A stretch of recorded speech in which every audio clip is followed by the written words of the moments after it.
رات کو سونے کا وظیفہ کیا ہے، کیسی کیسی خاندانی دعائیں نبی نے سکھائی ہیں، پڑھنے میں اتنا مزہ آتا ہے، ایسا لگتا ہے بس اللہ نے اپنی رحمت کے آغوش میں اور گود میں لے لیا اللہ نے. اب اللہ نے کہا ٹینشن نہ کر بھائی، تو سوتے ہوئے آپ کیا وظیفہ پڑھو، عاملوں کے پاس مت جاؤ. سوتے ہوئے ہمارے پیغمبر نے کیسی پیاری دعا سکھائی.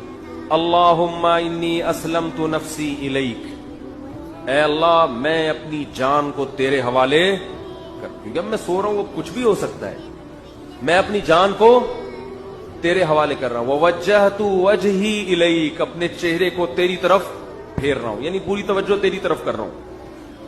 ووجہت وجہی الیک وفوضت امری الیک، تمام کام جتنی بھی میری فائلیں ہیں نا وہ تیرے سپرد کر کے سو رہا ہوں. ساری فائلیں، سارے کام، سارا جو بھی میرے ذمے کام ہے وہ سب کس کے حوالے، وہ سب تیرے حوالے.